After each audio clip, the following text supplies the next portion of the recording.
Hello everyone. आज मैं आपके सामने लेके आया हूँ, हमारा नेक्स्ट टॉपिक है सॉलिड नॉन कंडक्टिंग स्फीयर। दोस्तों, प्रीवियस डिस्कशन में मैंने स्फीयर का टॉपिक स्टार्ट करवाया था आपसे, तो उसमें मैंने hollow conducting, solid conducting and hollow non conducting and conducting spherical shell, ये सभी मैं आपको बहुत ही अच्छे तरीके से डिस्कस कर चुके हैं। हम बहुत ही अच्छे तरीके से डिस्कस कर चुके हैं। तो आज हमारा जो नेक्स्ट टॉपिक रहेगा, today's the topic of discussion is solid non conducting sphere. We will calculate in this topic electric field intensity, electric potential and finally electric potential energy. There are total 7 terms: electric field inside and outside the solid non-conducting sphere and their graph, electric potential at the same point as well as inside and outside the solid non-conducting sphere, and finally the total electrostatic potential energy। किसी भी system को बनाने के लिए जो energy होती है वो उसकी इलेक्ट्रिक पोटेंशियल एनर्जी, यानी कि किसी भी सिस्टम को बनाने के लिए जो वर्क डन किया जाता है किसी भी एक्सटर्नल एजेंट के द्वारा, वो सिस्टम की पोटेंशियल एनर्जी के डिफरेंस के रूप में स्टोर हो जाता है। तो टॉपिक स्टार्ट कर रहा हूँ मैं। Okay, let's suppose we have a solid non conducting sphere like that. अब ये जो सॉलिड नॉन कंडक्टिंग स्फीयर है, इसकी खूबसूरती क्या है? इसके अंदर चार्ज सरफेस पे है कि अंदर भी है? Yes, it is non conducting in nature. तो चार्ज जहाँ पे हमने रख दिया, चार्ज वहीं पे ही रहेगा। It means it will execute charge inside as well as on surface. Charge इसके हर जगह पे रहेगा। मान लो ये पॉजिटिवली चार्ज है और चार्ज मैंने Q दे दिया इस पर, और रेडियस मान लिया मैंने इसका R है, और इस पे जो चार्ज डिस्ट्रीब्यूट कर रहा है यूनिफॉर्मली वो rho coulomb per metre cube. It is the volume charge density. Okay, so we have to calculate firstly electric field intensity. तो मेरे पास 2 रीजन बनेंगे, इनसाइड एंड आउटसाइड। तो अगर मैं जिस भी पॉइंट पे वैल्यू को हम फाइंड आउट करते हैं, उस पॉइंट की डिस्टेंस हम स्मॉल आर से रिप्रेजेंट करते हैं। पता है ना आपको? ओके, तो मान लो मैं पहले बात करता हूँ, अगर मैं आउटसाइड की बात करूँ, फॉर आउटसाइड पॉइंट, यानी कि आर जो मेरा होगा वो ग्रेटर देन आर होगा। तो आउटसाइड के लिए तो ये पूरा का पूरा स्फीयर एक पॉइंट चार्ज की तरह बिहेव करेगा। ये आउटसाइड पॉइंट मान लो मैंने यहाँ ले लिया इधर, ठीक है ना। तो मैं इससे होता हुआ एक गॉसियन सरफेस ले लूँगा। गॉसियन सरफेस मेरा कैसा होगा? स्फेरिकल ही होगा।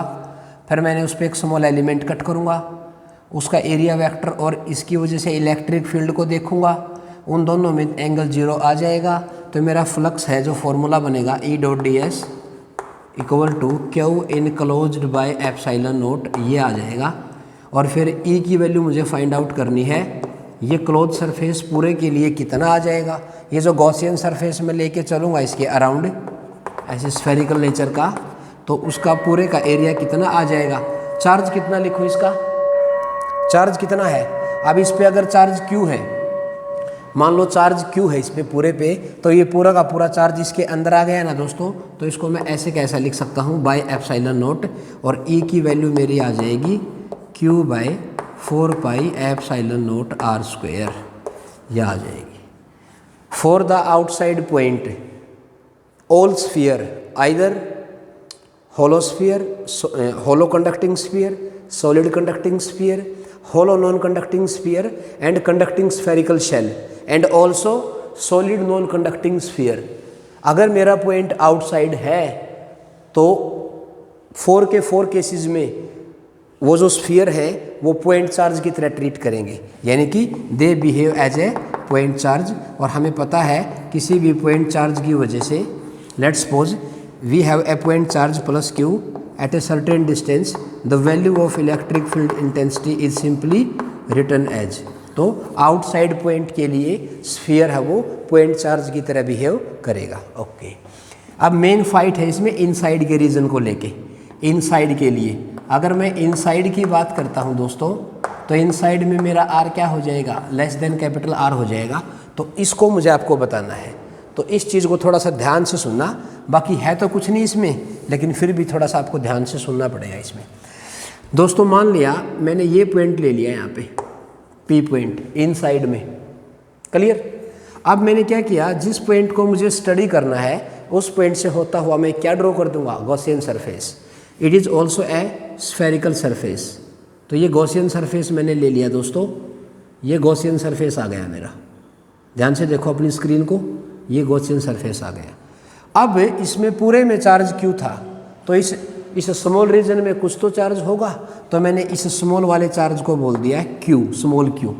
और इसका रेडियस कितना है, आर। तो मैंने इसके ऊपर एक स्मॉल एलिमेंट ले लिया, ऐसे एरिया एलिमेंट। ये मैंने स्मॉल एरिया एलिमेंट कट कर लिया। और अब बताओ, इस स्मॉल चार्ज की वजह से अगर मैं इसको निकाल के अलग रखूं, मैं स्मॉल एलिमेंट की बात कर रहा हूं, इस पर भी चार्ज कितना है दोस्तों, इस पर भी क्यू चार्ज है, और ये मान लो इसकी रेडियस है आर, क्यू चार्ज है। तो बताओ, ये मैंने जो स्मॉल एलिमेंट यहाँ पे कट किया है, we will cut a very small area element. The direction of electric field is radially outward and also the direction of area vector is perpendicular to the surface DA। तो यहाँ से जब मैं Gauss law apply करूँगा तो यहाँ पे आ जाएगा E dot D S theta 0 आ जाएगा। तो EDA इक्वल टू किसके इक्वल आ जाएगा, Q enclosed bye epsilon not. ध्यान से सुनिएगा प्लीज़। E को मैंने बाहर निकाल लिया, क्यों निकाला, क्योंकि R डिस्टेंस पूरे में सेम है, तो इसका मतलब इलेक्ट्रिक फील्ड तो कांस्टेंट, क्योंकि सिमेट्रिकल की हम बात कर रहे हैं। तो E को मैंने बाहर निकाल लिया, DA इक्वल टू, अब बताओ Q एनक्लोज्ड कितना है, इस गॉसियन सरफेस में कितना चार्ज है सर, Q एनक्लोज्ड तो Q है, बिल्कुल सही बात है, Q बाई एप्सिलॉन नॉट। अब यहाँ पे वैल्यू क्या लिखूँ इसकी, E into 4πr² equal to. अब बात आती है इस Q, हम तो इस चार्ज को जानते हैं ना, हम तो टोटल क्यू को जानते हैं, हमें क्या पता स्मॉल क्यू कितना है, तो इसको निकालना पड़ेगा। निकालने के लिए मैं क्या करूं, इधर देख लो आप एक बार दोस्तों, पूरे स्फीयर में चार्ज कितना है, 4/3 पाई आर क्यूब। वॉल्यूम में कितना चार्ज है सर, कैपिटल क्यू। पूरे में कितना चार्ज है, क्यू, ठीक है। और यूनिट वॉल्यूम में कितना है, यूनिट वॉल्यूम में कितना है, यूनिट वॉल्यूम में है Q by 4/3 pi R cube. और हमें किस में निकालना है, हमें तो इस छोटे में निकालना है, और छोटे का वॉल्यूम कितना है, तो इसका मतलब मेरा Q आ जाएगा Q by 4/3 pi capital R cube into हमें किस में निकालना है, स्मॉल स्फीयर में। 4/3 ने 4/3 पाई को मार दिया, तो Q की वैल्यू किसके इक्वल आ जाएगी, Q small R cube by में कैपिटल आर क्यूब। ये वैल्यू आ जाएगी दोस्तों इस स्मॉल रीजन के कोरस्पॉन्डिंग। ओके, यहाँ पे वैल्यू पुट कर रहा हूँ, Q small R cube divide by R cube by epsilon naught. अब बताओ मेरी वैल्यू किसके इक्वल आ गई, इसको जब आप पुट करोगे Q स्मॉल आर, क्योंकि आर स्क्वायर ने क्यूब को काट दिया, 4 pi epsilon naught R cube. अरे बोलो दोस्तों, तो 1/4 पाई एप्सिलॉन नॉट के इक्वल होता है, तो मेरी E की वैल्यू आ जाएगी KQ small r by capital R cube. अब बताओ, जिस पॉइंट पे इलेक्ट्रिक फील्ड इंटेंसिटी मैंने आपको बताई है, उस पॉइंट की E के साथ क्या डिपेंडेंसी है सर, डायरेक्टली प्रोपोर्शनल है। तो बताओ दोस्तों ग्राफ कैसा आएगा, for inside region and for outside region. तो ग्राफ मेरा क्या बनेगा दोस्तों, ध्यान से सुनना मेरी बात को। अगर मैं इसका ग्राफ आपको बना के बताऊं, अगर ये मेरी डिस्टेंस r है और अगर ये इलेक्ट्रिक फील्ड इंटेंसिटी है, तो इनसाइड रीजन ये मान लेता हूं मैं r इक्वल टू r है, ये आउटसाइड के लिए, ये इनसाइड के लिए। तो इनसाइड रीजन में क्या रहेगा, इनसाइड रीजन में रहेगा directly proportional E proportional to R, and outside में क्या रहेगा, डिक्रीजिंग पैराबोला, ये आ जाएगा। बोलो दोस्तों, E inversely with R square. इस टाइप का ग्राफ फॉर्मेशन होगा दोस्तों हमारे साथ। अपनी स्क्रीन को पोज करके और अच्छे से इसको समझो आप। ये मैंने आपको इलेक्ट्रिक फील्ड इंटेंसिटी बता दी है inside point as well as for outside point. क्या मेरी बात क्लियर है? अब हम बात करेंगे इलेक्ट्रिक पोटेंशियल को लेके। क्या मैं इसको रिमूव कर सकता हूँ यहाँ से? दोस्तों अगर ये तरीका आपको समझ में आ रहा है तो प्लीज़ मेरे इस चैनल को आप लाइक शेयर और सब्सक्राइब कर दें, ठीक है ना। और ऐसे ही हमारी जो प्रिपरेशन है वो बहुत ही अच्छे तरीके से चलती रहेगी और मुझे भी अच्छा लगेगा इस चीज़ को लेके कि भाई हाँ, मेरे जो व्यूअर हैं वो मेरे को सपोर्ट कर रहे हैं सच्चे मन से। ओके, ठीक है। अब मैं बात करता हूँ इलेक्ट्रिक पोटेंशियल को लेके। इलेक्ट्रिक पोटेंशियल के लिए अगर मैं आउटसाइड पॉइंट की बात करता हूँ, तो जो बाकी के जो लास्ट सेशन में मैंने जो डिस्कस किए थे, हमारे जो स्फीयर्स थे, जो भी था hollow conducting, solid conducting, hollow non conducting and conducting spherical shell, उन सभी में आउटसाइड के लिए क्या आया था? सेम आया था। For the outside point all spheres behave as a point charge.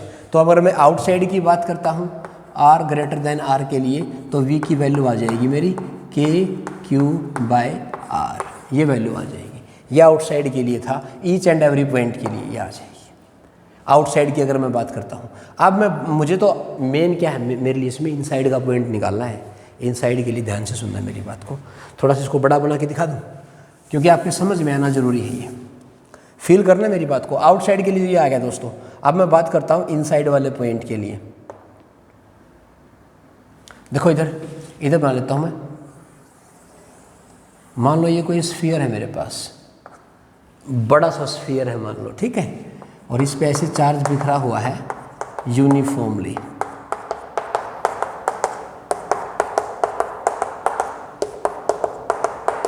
Radius r है इसका, कैपिटल रेडियस r है इसका। ओके, मैंने एक पॉइंट ले लिया इधर, ए पॉइंट मान लिया मैंने इसको ए, और बी पॉइंट मैंने कोई सरफेस का ले लिया, क्योंकि पोटेंशियल होती है स्केलर क्वांटिटी, और जो इलेक्ट्रिक पोटेंशियल होता है ना वो डिपेंड करता है रेफरेंस पॉइंट पे। इलेक्ट्रिक पोटेंशियल किसी एक पॉइंट पे आप तभी बता पाओगे जब आपको उसकी वैल्यू, पोटेंशियल की वैल्यू रेफरेंस पॉइंट पे पता हो तो reference point must be required अगर मुझे पोटेंशियल को बताना है तो मैंने एक पॉइंट सरफेस पे ले लिया और एक पॉइंट इसके अंदर ले लिया। अब आपको पता है ये डिस्टेंस क्या है r, और ये डिस्टेंस कितनी है? तो सर r है, और यहाँ पे पोटेंशियल कितना होता है सरफेस पे, कितना आएगा KQ/r, just outside the sphere, क्योंकि आउटसाइड के लिए कितना था KQ/r। अगर मैं उस स्मॉल r को धीरे धीरे जस्ट आउटसाइड की बात कर रहा हूँ, जस्ट आउटसाइड, तो मेरा जो r है वो नियरली इक्वल टू r आ जाएगा, तो मेरे पोटेंशियल की वैल्यू KQ/r आ जाएगी। हम ये मानते हैं कि इसकी जो सरफेस है उस पर कितना पोटेंशियल आया KQ/r। क्या मेरी बात क्लियर है दोस्तों? पक्का आया ना समझ में? चलो देखो इधर, अब मैंने क्या है इस पॉइंट पे निकालना है और इस पॉइंट की मुझे वैल्यू का पता है, तो मैं यहाँ पे सिंपली यूज़ करूँगा इलेक्ट्रिक पोटेंशियल डिफरेंस। तो इसका मतलब वो क्या होता है? वो होता है V initial minus V final equal to integration of E/dr। ये होता है दोस्तों E.dr होता है। वैसे तो ये वेक्टर की फॉर्म में होता है, लेकिन मैं आपको बता दूंगा, ये जो मेरा r वेक्टर होगा ना, r वेक्टर जो मेरा पोजीशन वेक्टर होता है, ये r वेक्टर और E में एंगल हमेशा 0 होगा, तो इसलिए मैंने इसको यहाँ से हटा के इसके वेक्टर के साइन को मैनेज कर दिया, ठीक है। V इनिशियल कौन है? V इनिशियल मेरा A पॉइंट है, और V फाइनल कौन है मेरा? VB, that is equal to E। अब मुझे बताओ, यहाँ पे मुझे E का तो पता है ना, अभी मैंने आपको निकलवाया है ना electric field inside the solid non conducting sphere, तो E की वैल्यू किसके इक्वल आई है? KQR/r³, ये वैल्यू आ जाएगी। तो KQR/r³ इंटू dr, और लिमिट क्या आ जाएंगी बताओ? मुझे यहाँ से यहाँ जाना है, तो मेरी इनिशियल लिमिट r है और फाइनल लिमिट मेरी कैपिटल R है। इसका मतलब स्मॉल r से कैपिटल R। तो बताओ दोस्तों, VA इक्वल टू VB कितना है? हमें तो पता है KQ/r है। अब बताओ cube by R cube taking outside, integration of R D R बन गया आर स्क्वायर बाई 2 और इसकी लिमिट आ जाएगी आर टू आर। तो बताओ दोस्तों वी ए, ये माइनस है यहाँ पे, V A minus K Q by R equal to क्या बन गया दोस्तों, K Q by 2r cube into R square minus small R square. अब इसको मैंने उधर भेज दिया और इसके अंदर मल्टीप्लाई कर दी, तो v एट ए किसके इक्वल आ गया दोस्तों, ये आ जाएगा के क्यू बाई आर प्लस के Q by 2r minus K Q R square by 2r cube. अब यहाँ से जब इसको आप एलसीएम लेके मैनेज करोगे तो एलसीएम निकालने के बाद मेरी वी ए की वैल्यू किसके इक्वल आ जाएगी। इसको ज़रा सोल्व करना दोस्तों, इसको मैनेज करने की कोशिश करना। बताओ अगर मैं इसका एलसीएम ले लूँगा तो मेरे पास वैल्यू कितनी आ जाएगी, के क्यू बाई 2r, बोलो 2r क्यूब, ये वैल्यू बन जाएगी मेरी 3r square minus R square, ये वैल्यू आ जाएगी दोस्तों। आप निकाल के देखना इसमें, इसको जब सोल्व करोगे आप यहाँ से इसका एलसीएम ले लोगे आप, या पूरे में एलसीएम ले लो आप, पूरे में 2r क्यूब एलसीएम लेके जब इसको कॉमन निकालोगे तो यहाँ पे कितना आ जाएगा, यहाँ पे 2 ऊपर 2r स्क्वेयर आ जाएगा और इधर कितना आ जाएगा, इधर r स्क्वेयर आ जाएगा, तो कितना आ जाएगा, ये 3r स्क्वेयर आ जाएगा और माइनस में ये r स्क्वेयर, ये कॉमन निकाल लिया मैंने। कर लोगे ना इसको, ये आ जाएगा। बहुत ही बढ़िया, बहुत ही शानदार, बहुत ही चमकदार बात मैंने आपको बता दी है दोस्तों। आप मेरी बात को ध्यान से सुनना, वी ए किसके इक्वल आ गया, K Q by 2r cube 3r square minus R square. एक बात बताओ आप, अगर मुझे इसका पोटेंशियल निकालना पड़ जाए सेंटर पे, अगर इसके सेंटर पे मुझे पोटेंशियल निकालना पड़ जाए दोस्तों, तो सेंटर पे कितनी वैल्यू आएगी, सेंटर पे मैं किसको 0 पुट कर दूंगा, r को 0 पुट कर दूंगा एट सेंटर। तो जब सेंटर पे इस r की वैल्यू 0 होगी तो मेरी वैल्यू किसके इक्वल आ जाएगी, 3/2 के क्यू बाई आर, यानी कि इसके इक्वल वैल्यू आ जाएगी। जब सरफेस पे आएंगे, ये सेंटर के लिए था, अगर सरफेस की बात करूँगा, सरफेस पे मेरा स्मॉल r किसके इक्वल आ जाएगा, कैपिटल R के इक्वल आ जाएगा। तो जैसे ही मैंने यहाँ पे कैपिटल R पुट किया तो यहाँ पे ये बच जाएगा 2r स्क्वेयर और 2 से 2 कट जाएगा, तो इसका मतलब v एट सरफेस किसके इक्वल आ गई, ये v एट सेंटर है दोस्तों, के क्यू बाई आर। देखो ना, यही तो मैंने आपको बताई थी, सरफेस पे कितनी वैल्यू होती है पोटेंशियल की, ये आ जाएगी, सेंटर पे ये होती है। अब बताओ सेंटर पे ज़्यादा है कि सरफेस पे ज़्यादा है, सेंटर पे ज़्यादा है दोस्तों।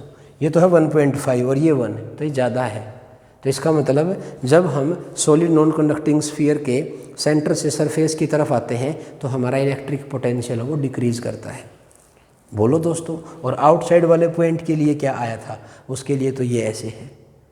इसका मतलब अगर मैं आपको ध्यान से बताऊं तो ये जो इक्वेशन आई है ना, ये इक्वेशन बताओ v की वैल्यू r के साथ कैसे वेरी कर रही है, स्क्वायर की टर्म में है और नेगेटिव साइन है, तो ये तो पैराबोला हो जाएगा। कौन से वाला पैराबोला, डिक्रीजिंग पैराबोला। एक तो होता है पानी भरता हुआ पैराबोला, अगर ये पॉजिटिव होता तो, और ये कैसा है, पानी ढूलता हुआ पैराबोला। इसका मतलब जो ग्राफ मेरा बनेगा, इसको मैं यहाँ से रिमूव कर रहा हूँ दोस्तों, अपनी स्क्रीन को पॉज करके इसको अच्छे से लिख लीजिए आप, ठीक है, बिल्कुल भी जल्दबाजी नहीं करनी है। और ग्राफ सुन लो ध्यान से। अब अगर ये ग्राफ मेरा ऐसा बनेगा, कैसा बनेगा, ये r है, ये v है, और ये मान लो यहाँ पे r इक्वल टू r है, तो बताओ तो कैसा ग्राफ होगा मेरा। अगर ये मेरा सरफेस के लिए पोटेंशियल है तो ये ऐसे बनेगा, डिक्रीजिंग पैराबोला। यहाँ कितनी वैल्यू है, 1.5 के क्यू बाई आर। ये कितनी है, ये के क्यू बाई आर है। देखो डिक्रीजिंग पैराबोला। और फिर उसके बाद क्या हो जाएगा, आउटसाइड वाले पॉइंट के लिए वो क्या हो जाएगा, वो हो जाएगा हाइपरबोला, यानी कि ऐसे ऐसे। बोलो दोस्तों, कर लोगे ना इसको आप ऐसे।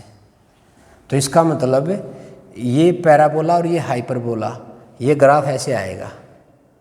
ऐसा ग्राफ जिसमें जो कर्व है ना, कर्व कन्वेक्सिविटी से कनकेविटी में या कनकेविटी से कन्वेक्सिविटी में कन्वर्ट होता है ना, जिस पॉइंट पे ग्राफ का जो कर्व है वो कन्वेक्सिविटी से कनकेविटी में कन्वर्ट होगा एंड वाइस वर्सा, उस पॉइंट को बोलते हैं point of inflection.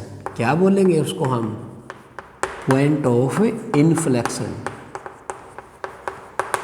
Pure mathematical term है प्यारे बच्चों, बस सुन लो आप इसमें। तो ये ग्राफ बनेगा मेरा इलेक्ट्रिक पोटेंशियल के लिए। इनसाइड के लिए बता दिया, सेंटर पे बता दिया, आउटसाइड के लिए बता दिया, सरफेस पे बता दिया। क्या मेरी बात क्लियर है? अब हम बात करेंगे इलेक्ट्रिक पोटेंशियल एनर्जी के बारे में। अपनी स्क्रीन को पॉज करो और इसको अच्छे से नोट डाउन करो। Okay, thank you. ठीक है, बहुत ही अच्छा लग रहा है मुझे आपको पढ़ाने में एंड मैं उम्मीद कर रहा हूँ कि आपको भी अच्छा ही लग रहा होगा। ओके,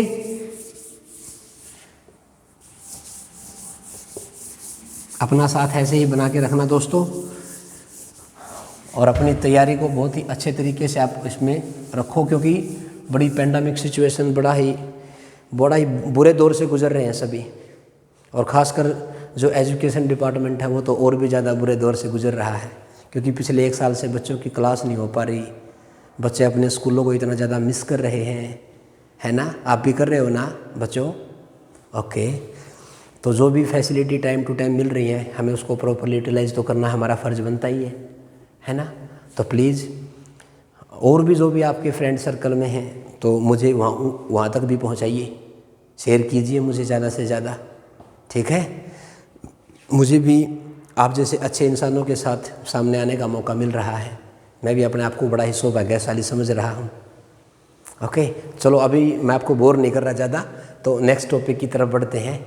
नेक्स्ट है electric potential energy, our last electric potential energy. Very good, ध्यान से देखो दोस्तों, ये जो स्फीयर है ना, ये जो स्फीयर था, इस पे चार्ज कितना था सर? Plus Q. ठीक है, और इस पे चार्ज प्लस क्यू है, रो कूलाम पर मीटर क्यूब से चार्ज डिस्ट्रीब्यूट कर रहा है, प्लस क्यू चार्ज है कितनी रेडियस पे? आर रेडियस पे। ओके, मैंने क्या किया, मैंने इसको पूरे को है ना ग्राइंड कर लिया। क्या कर लिया मैंने? इसको मैंने ग्राइंड कर दिया, पीस दिया, इसको मैंने पाउडर बना दिया। इसका मैंने पाउडर बना दिया, और पाउडर बना के मैं इस पूरे पाउडर को, पूरे गोले को, ये जो गोला था इसको मैंने ग्राइंड करके पाउडर बना दिया। अब चार्ज भी, मैटर भी सब इसके अंदर मिक्स्ड है, और मैं इसको इन्फिनिटी पे लेके चला गया। यहाँ ले गया भाई, मैं इन्फिनिटी पे लेके चला गया मैं। बहुत ही अच्छी बात है। अब मैंने क्या किया, अब यहाँ से मैंने कोई स्मॉल चार्ज क्यू उठाया। अब क्यू चार्ज को मैं लेके एक क्यू चार्ज का छोटा सा मैंने गोला बना दिया, यानी कि एक छोटा सा गोला बना दिया मैंने, यहाँ ले आया मैं। क्योंकि पूरे चार्ज को एकदम से तो मैं लेके आ नहीं सकता, क्योंकि पूरा चार्ज कितना है? Capital Q. तो उसमें से मैंने थोड़ा सा चार्ज क्यू लिया और एक छोटा सा उसमें से गोला बना दिया। ऐसे क्या बना दिया? गोला। ये गोला मान लो स्मॉल आर रेडियस का गोला बन गया, जिस पे चार्ज कितना है? क्यू। अब ये गोला बना दिया भाई मैंने। बिल्कुल सही बात है। अगर मैंने ये गोला बना दिया तो इसकी सरफेस पे कितना पोटेंशियल आ गया सर? ये तो के क्यू बाई आर आ गया। कितना पोटेंशियल आ गया दोस्तों? कितना पोटेंशियल आ गया इस छोटे गोले की वजह से? के क्यू बाई आर। अब मैं क्यू, अब यहाँ पे क्यू चार्ज का ये पोटेंशियल आ चुका है। अब मैं लेके आया किसको? डी क्यू वाले चार्ज को। अगर मैं डी क्यू वाले चार्ज को लेके आऊँगा तो थोड़ी बहुत मैटर भी तो आएगी ना साथ में। इसका मतलब मेरा आर भी वेरी करेगा। अगर मैं क्यू को वेरी करता हूँ तो मेरा इसका जो साइज है, डायमेंशन है, वो भी तो वेरी होगा ना दोस्तों। ठीक है, अब मैं अगर इसको लेके आया तो मुझे इसको लेके आने के लिए मुझे इसके पोटेंशियल को फेस करना पड़ेगा, तो मुझे वर्क डन करना पड़ेगा। मैं कौन हूँ? External agent. तो मैंने डी डब्ल्यू यहाँ पे क्या लिखा? एक्सटर्नल। किसके इक्वल लिखूँ? क्या होता है? पोटेंशियल किसके इक्वल होता है? Work done by charge. अब पोटेंशियल किसका? इस चार्ज का। वर्क डन कौन? मैं कर रहा हूँ, डी क्यू, जिसको लेके आने के लिए। ओके, तो देखो भी, तो मैं कितना चार्ज लेके आया? D Q into V. तो जो मैंने वर्क डन किया dw वो किसके इक्वल आ गया, v की वैल्यू क्या रख दूं दोस्तों, k, अरे यार q तो स्मॉल है ना दोस्तों, KQ/R, और इनटू में क्या लिखूं, dq। यहाँ तक क्लियर है। अब इस इक्वेशन को ध्यान से देखो आप, इसमें कितने वेरिएबल हैं, 2 वेरिएबल हैं, क्योंकि अगर मैं q को वेरी करूँगा तो मेरा जो गोला है उसका साइज भी बड़ा छोटा होगा, छोटा क्या बड़ा ही होगा, बिल्कुल सही बात है। तो यहाँ पे 2 वेरिएबल हैं q और r। तो एक बात बताओ, अगर ये पूरा गोला था और उसमें से मैंने छोटा गोला काट लिया तो इस छोटे गोले पे जो चार्ज आया था वो किसके इक्वल आया था, बताया था मैंने आपको, किसके इक्वल आएगा, किसके इक्वल वैल्यू आएगी उसकी, बोलो दोस्तों। इस छोटे क्यू की वैल्यू किसके इक्वल आई थी, चार्ज की जो वैल्यू आई थी, मैंने बताया तो था आपको, चार्ज किसके इक्वल आता है, अरे बोलो भाई, ये बनेगा QR³ बाय कैपिटल R³, इसके इक्वल वैल्यू आई थी। मैंने अभी प्रूव तो करवाया आपको, ये 4/3 पाई R³ में चार्ज क्यू है, एक में कितना है, Q/4/3 पाई R³, हमें किस में निकालना है, 4/3 पाई स्मॉल R³ में, तो ये वैल्यू आई थी।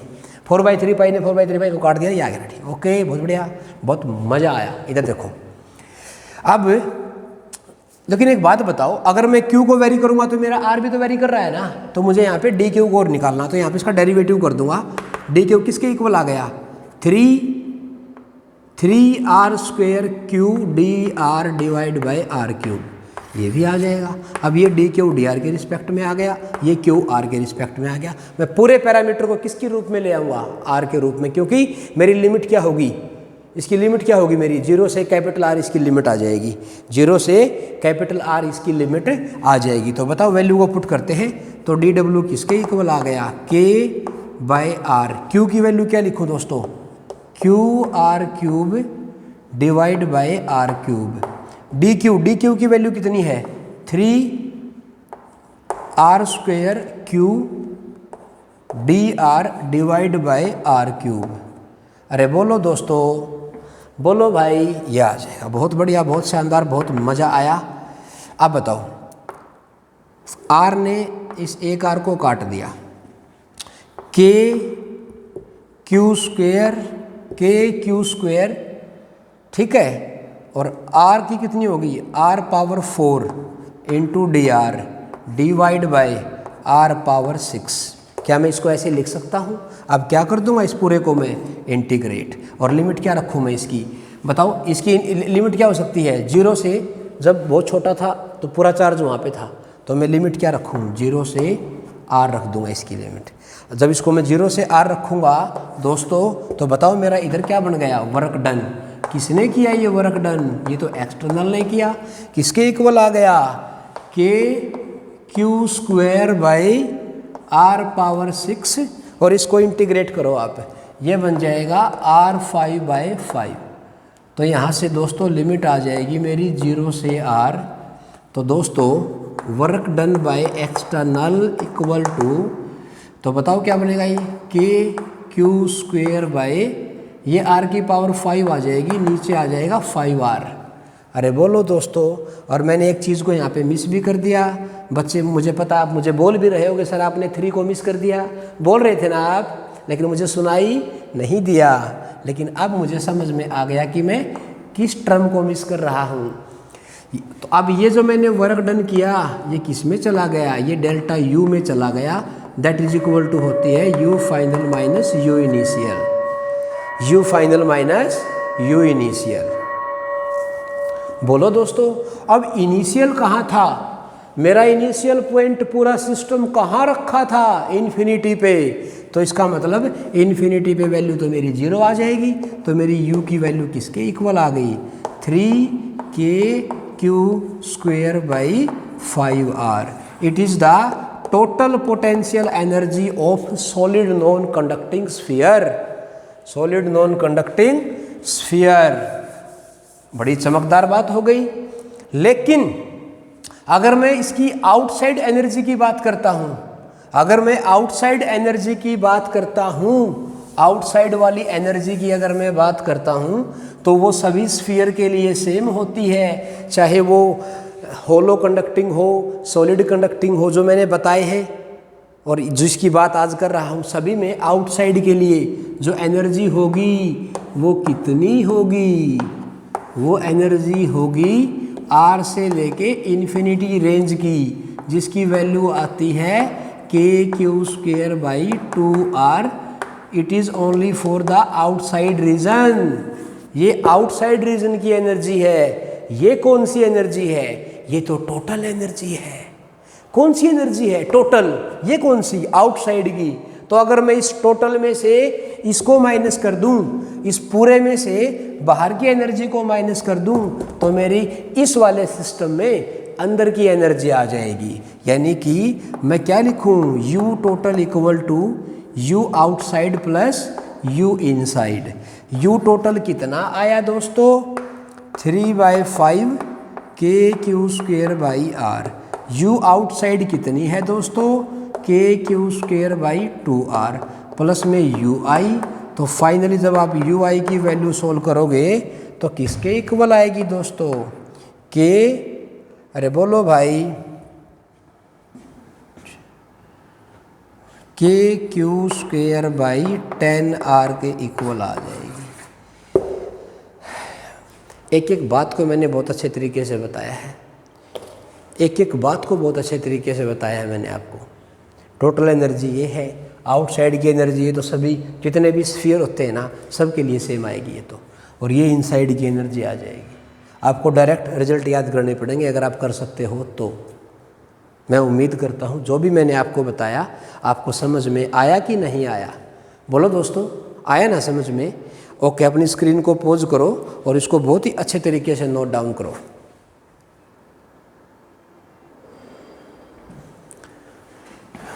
दोस्तों, जो भी मैंने आपको बताया एक बार उसको क्विक रिवाइज करते हैं। ओके, देखो ये है जो मैं प्रीवियस डिस्कशन में पढ़ चुका हूँ, होलो conducting, solid conducting, hollow non conducting.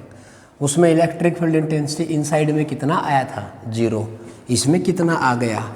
KQ/R³। ये इनसाइड के लिए है। बोलो दोस्तों। और इसकी एक वैल्यू और बताई जाती है, इसकी आती है ρR/3ε0। ये भी मैं बताऊंगा, अभी बताऊंगा यहाँ पे कि कैसे आती है। ये आउटसाइड में क्या होती है? QQ/R², KQ/R²। आउटसाइड के दोनों में सेम रहेगा। ग्राफ इसका कैसे आया? इसका ग्राफ बनेगा ऐसे, ऐसे ग्राफ आएगा। और इसका ग्राफ कैसे बनेगा दोस्तों? इसका ग्राफ कैसे आएगा? इसका ग्राफ बनेगा ऐसे। बोलो दोस्तों।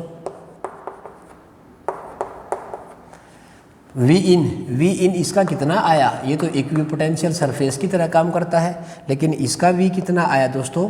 बताओ। KQ/2R³, 3R² minus small r²। यही वैल्यू आई थी ना दोस्तों, ये आ जाएगा। V आउटसाइड में क्या था? KQ/R। इसके लिए भी कितना है? KQ/R। बिल्कुल सही बात है। ग्राफ कैसा लिखूं इसका? इसका ग्राफ आएगा ऐसे कांस्टेंट और फिर हाइपरबोलिक ऐसे। ये R=R तक आएगा। और इसका ग्राफ कैसे आएगा दोस्तों? इसका ग्राफ आएगा ऐसे और फिर ये ऐसे चला जाएगा। जिस पॉइंट पे ये ऐसे चेंज हुआ है इसको बोलते हैं पॉइंट ऑफ इन्फ्लेक्शन। और ये क्या है? डिक्रीजिंग पैराबोला और ये हाइपरबोलिक है। ठीक है ना। यहाँ पे कितनी वैल्यू होती है? 3/2 KQ/R। और यहाँ पे कितनी होती है? KQ/R। ये सेंटर पे होती है वैल्यू। अच्छा, टोटल एनर्जी कितनी आई? अगर इन सभी की बात करता हूँ तो इनके लिए एनर्जी केवल R से इन्फिनिटी तक टेंड करती है, जिसकी वैल्यू होती है KQ²/2R। ये वैल्यू है जिसकी रेंज कहाँ से कहाँ है? R से इन्फिनिटी तक। और इसकी अगर मैं बात करूँ, यहाँ जो एनर्जी आएगी U टोटल अभी मैंने आपको बताई है, वो किसके इक्वल आई थी दोस्तों? 3/5 KQ²/R। और ये थी टोटल। और U इनसाइड कितनी आई? इनसाइड आ गई KQ²/10R, क्योंकि मैंने इस टोटल में से इस आउटसाइड वाली एनर्जी को, आउटसाइड एनर्जी दोस्तों ये टोटल नहीं है, यहाँ पे आउटसाइड के लिए है, जिसकी रेंज है R से इन्फिनिटी। ओके दोस्तों, तो ये था भाई मेरा एक क्विक रिवीजन। ठीक है। और ये मैंने आपको बताया था ये कैसे आता है, ये मैं आपको बताऊं। मैंने है ना यहाँ पे रो की वैल्यू जो चार्ज होता है वो होता है rho into volume, rho into volume. जब मैंने EDS किया था ना गॉस लॉ अप्लाई करके, तो यहाँ पे क्यू एनक्लोज में मैं लिखूँगा रो इंटू वॉल्यूम। वॉल्यूम किसका, उस छोटे वाले स्फीयर का, 4/3 पाई r क्यूब और डिवाइड बाई में कौन था, एप्सिलॉन नॉट। तो यहाँ से ये कट जाएगा, आर स्क्वायर ने इस r को काट दिया, पाई ने पाई को काट दिया, 4 ने 4 को काट दिया, कितना बच गया, रो r/3 एप्सिलॉन नॉट, ये आ जाएगा।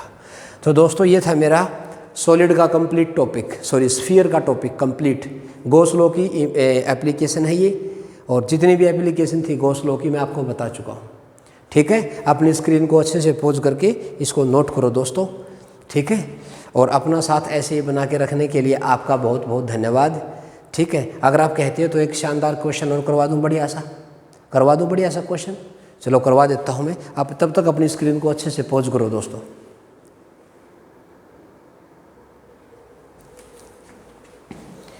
हाँ जी दोस्तों, बहुत ही शानदार न्यूमेरिकल है, ध्यान से सुनना। और मैंने इसीलिए करवाया क्योंकि मैंने आज ये टॉपिक आपको इसे बताया है ना, इसलिए आपको दिमाग में रहेगा सारी चीज़।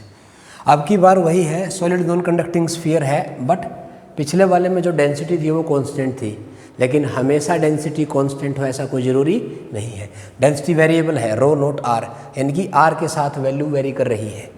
ठीक है, तो मुझे निकालना है इनसाइड रीजन में आर लेस देन आर पे। मैंने क्या किया, एक पी पॉइंट ले लिया यहाँ पे आर दूरी पे। तो बताओ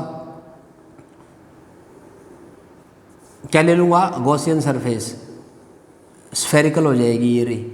अब यहाँ पे इलेक्ट्रिक फील्ड इंटेंसिटी कितनी आएगी, पिछले वाले में कितनी आई थी, बताई थी मैंने, रो की फॉर्म में कितनी आई थी, रो r/3 एप्सिलॉन नॉट, ये आई थी ना।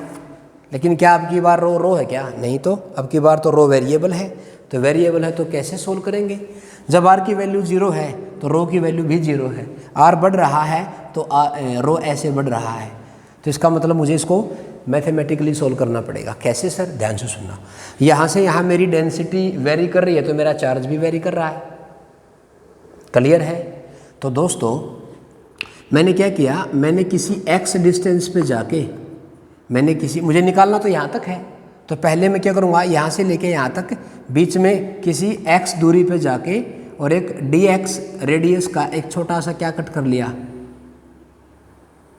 छोटा सा गोला कट कर लिया, जिसकी मोटाई कितनी है, dx। x पे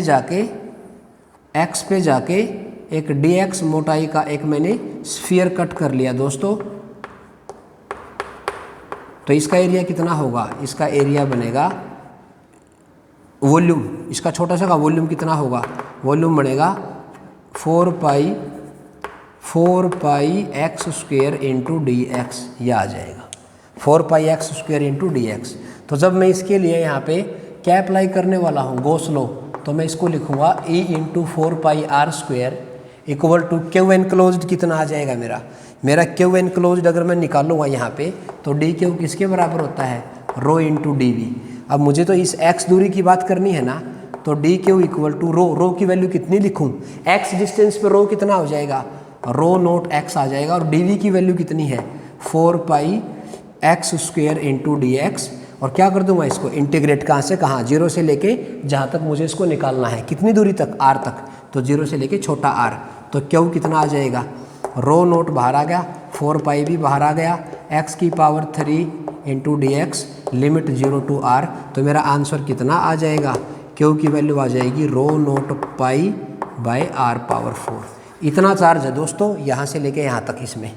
तो यहाँ पे मैं क्या लिखूँ उसको, rho naught pi r power 4 by epsilon naught. Pi ने पाई को मार दिया, r स्क्वायर ने r को 2 पे काट दिया, तो E इनसाइड किसके इक्वल आ गया, रो नोट r स्क्वायर, बोलो दोस्तों, डिवाइड बाई में कितना आ जाएगा 4 epsilon note. It's very important value. अगर आपका कंसेप्ट सही है ना, आपको पता है ना कि स्ट्रेटजी में करना क्या है हमें, तो आप मार नहीं खाओगे। देखो गॉस लॉ अप्लाई कर दिया, एरिया होता है जिस सरफेस की हम बात करते हैं, चार्ज कौन सा, जो उस सरफेस के अंदर एनक्लोज्ड होगा। अब मैंने इंटीग्रेशन का यूज़ क्यों किया, क्योंकि मेरी डेंसिटी वेरिएबल है तो मेरा चार्ज भी वेरी कर जाएगा। ओके, चलो अगर मैं आउटसाइड की बात करता, ई आउटसाइड की अगर मैं बात करता तो आउटसाइड के लिए क्या आता दोस्तों, आउटसाइड में आता E.4πr²।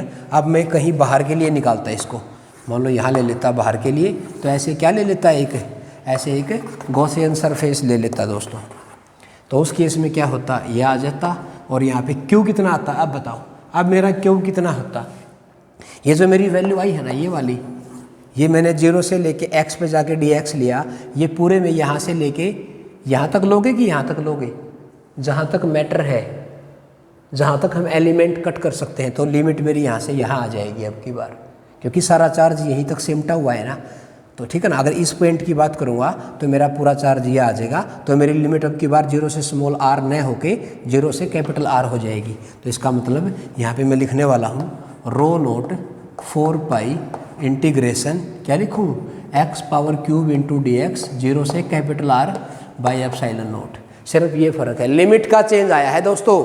लिमिट इसमें कितनी थी, 0 से छोटा r, क्योंकि मुझे स्मॉल r के लिए बताना था। क्या कर दूँ इसको, e इंटू 4 ये आ जाएगा इक्वल टू ρ4π क्या लिखूँ इसको, यह आ जाएगा r⁻4 डिवाइड बाई 4 इंटू ε0। 4 ने 4 को मार दिया, देखिए कुछ टर्म मिस तो नहीं कर दी मैंने इसको, पाई ने पाई को मार दिया, तो e की वैल्यू किसके इक्वल आ जाएगी, ρr⁻4 बाय 4r² ε0।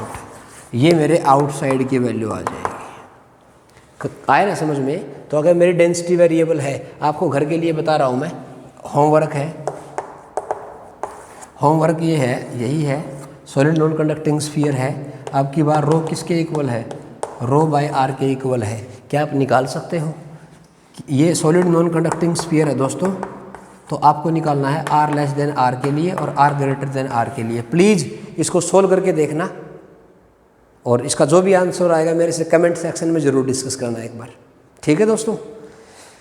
तो ये था भाई आज का हमारा डिस्कशन। उम्मीद करता हूँ कि आपको बहुत ही अच्छे तरीके से समझ में आया। तो दोस्तों इस चैनल को ज़्यादा से ज़्यादा लाइक, शेयर और सब्सक्राइब कर दो आप, ठीक है। और अपनी तैयारी को और भी बेहतर से बेहतरीन बना के रखने के लिए प्लीज़ मेरे साथ जुड़े रहना। और जो भी आपका फ्रेंड सर्कल है, आपके रिलेटिव है, नियर डियर है कोई भी, तो प्लीज़ आप इस वीडियो के लिंक को वहाँ तक शेयर करें, उनको बोलो कि वो सब्सक्राइब करें। Please support me, I really need your help. तो अपना साथ ऐसे ही बना के रखने के लिए थैंक यू सो मच।